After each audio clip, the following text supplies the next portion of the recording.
What's up everybody, welcome back to my YouTube channel and thank you for tuning in. And in today's video we're going to be talking about a $36,000 wholesale deal I did in Georgia. That being said, if you're not already subscribed to the channel, make sure you go down below, hit the red button and subscribe. A good percentage of my viewers are watching the videos but they're not subscribing.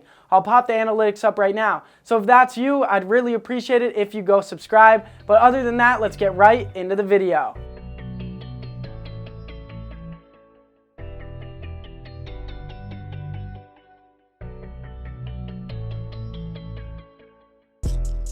Alright, so that's right. In today's video, we are going to be talking about a $36,000 wholesale deal I did in Georgia. I got this deal from Cold Calling Marketing. If you want to use the same cold callers I use, check them out at thecallgenius.com. There's a link in the description for this.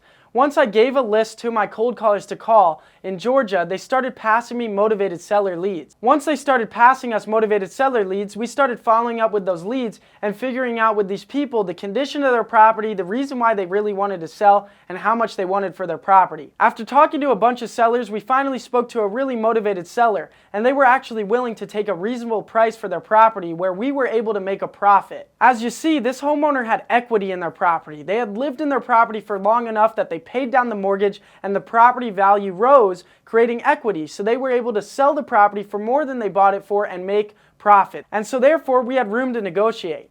Now this property wasn't in bad shape, but it wasn't in good shape. It was a rental property they had been renting for years and the property was finally vacant and they wanted to get rid of it. They were tired of renting it and they knew that the market value had risen and so they wanted to sell it. Now, that being said, it was pretty outdated but not in bad shape. It was just normal wear and tear from a decent tenant. And the reason why they were motivated is they were tired of renting. They just wanted to sell the property because finally the lease was up with their tenant and now the property was vacant and they were ready to sell it. And now we got to the point where we were pulling out their asking price. Remember, in a negotiation, it's always so important to pull out the motivated seller's asking price first, because the first person to say a number loses. Now also always remember that every seller has a price that they want, but there is always a price that they will be content with taking, right? And in a good negotiation, both parties walk away content. Not happy, not one person's happy or the other's not. What has to happen is both parties walk away content, and that's when you know it was a good negotiation. So we found out that the seller wanted $170,000 for their property. Now we thought at $170,000, you know, it would be a small deal and it was still a deal. But remember, you always want to negotiate because the better price you can get the deal at, the better the deal will be. So we started negotiating with them and we started at $150,000. We were trying to bring them down $20,000 on their asking price. And they were willing to budge $5,000. They went down to $165,000, but that wasn't enough. So we started going up slowly. We went up to $155 and then they went down to $160. So we were at $155, they were at $160 is what they wanted, and we just negotiated a little bit more and we were able to meet in the middle and agree with the seller at $158,000 for their property. We sent them over a purchase contract, and after a few days of reviewing the contract, and keep in mind we were calling them every day trying to get them to sign, they finally signed on the dotted line of the purchase contract for $158,000. Now you're probably wondering, how did I know what to offer the seller? How did I know what the property was worth? Well, I used two resources to figure this out. The first resource that I used was Propstream. I used Propstream in order to figure out what the property was worth. Propstream is an all-in-one real estate investor tool that does so many things. And one of the things it can do is it shows you recent comparable sales in the area. So I put the address into Propstream and it showed me all the recent sales that had happened in the last 12 months that were like my property. And so that way I was able to figure out what remodeled properties that were similar to mine were selling for in the area, and I found out what the ARV was, the after repair value. If you want to try out Propstream, there's a link in the description for a 7-day free trial. Now the second resource that I used after I had the ARV, what the property was worth remodeled, I used my offer calculator in order to calculate what my MAO would be, my maximum allowed offer to make the seller. So I plugged in the ARV into my calculator and it did all my calculations for me and it spit out my MAO, my maximum allowed offer. If you want to use the offer calculator that I have created where it does all the calculations for you and gives you the most accurate offer to make the seller, it's available at jacobblank.com/shop. There's a link in the description for that as well. So that's how I figured out what the property was worth, and that's how I figured out and calculated how much to offer. But that being said, now I had the property under contract at $158,000. I sent over the contract to the closing attorney in Georgia, and they started the escrow process, the title search, and all of that. And now that escrow was opened and I had the deal under contract, it was time to market the deal. I needed pictures of the property. So I had the seller go out to the property and they sent me about 10 to 15 pictures of the property. I wanted to get more like 30 pictures of the property because the more pictures you have, the better. Imagine if you're looking to buy something, you're going to be way more confident in purchasing it if you can see more of it.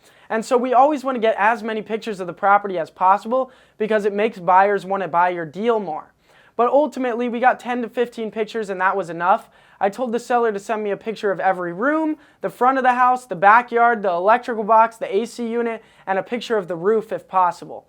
They sent all those pictures over and we were ready to start marketing the deal to cash buyers. Now, like I said, this deal was a rental property originally. So it was a 3-bedroom, 2-bath. It was over 1,000 square feet, so it was a perfect rental property to sell to a hedge fund or a buy and hold investor. Now, hedge funds and buy and hold investors usually pay more because they're going to hold the property for 30 years and rent it. And so they're looking for that long-term profit rather than a fix and flipper who's looking to make a quick buck real fast. So sometimes if you're able to sell a property where it fits what buy and hold investors and hedge funds are looking for, you're able to sell that property for more. So we marketed this property to our hedge funds and to our buy and hold investors. If you want to utilize and leverage my cash buyers, my hedge funds, my buy and hold investors, make sure you start letting us help you sell your wholesale deals. Submit your deals at jacobblank.com/dispo and me and my team will personally help you sell your deals for maximum profit. jacobblank.com/dispo. There's a link in the description for that as well. So we sent out this deal at $200,000 to all our hedge funds and to our buy and hold investors. And when our buy and hold investors got back to us, they were coming in a lot lower. They were coming in around $170,000. And that wasn't going to be that big of a deal. So we wanted to wait and see what our hedge funds would say. And one of our hedge funds came back offering $194,000. That was going to make us a $36,000 assignment fee. Now, a lot of times with hedge funds though, their offer could lower after inspection. But we were going to bet that this property was in good enough shape so that way they would stick at their offer of $194,000. So we had the hedge fund send over the contract and we signed the deal with them for $194,000. The inspection took place next week and thank God they didn't lower their price at all. They stuck at their $194,000 offer. They stayed at it. And so now that we had the inspection done, we had the contract signed, we sent all that over to title, we had the deal locked into place. It was all lined up. We just had to wait and go along the transaction process to the close. The deal went smoothly from there because hedge funds are very corporate and their process is very simple. And you know, once they confirm on a deal that they are not going to back out, they're not going to do any funny business, they are going to buy it.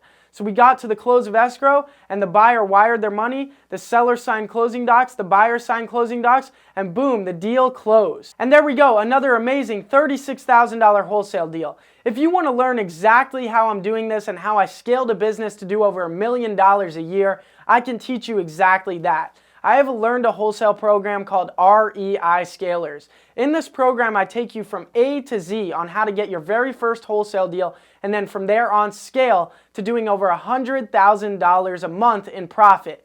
If you want to learn how to wholesale real estate like me, like a professional, and me give you my blueprint on exactly how I do this, make sure to go check out that Learn How to Wholesale program at reiscalers.com. There's a link in the description for it as well. Other than that, I hope you guys enjoyed this video. If you did, make sure to go down below, hit the like button, and also subscribe to the channel. It helps me reach more people and impact more lives, so I'd really appreciate it if you do so. Other than that, I'll see you guys on the next video. Peace.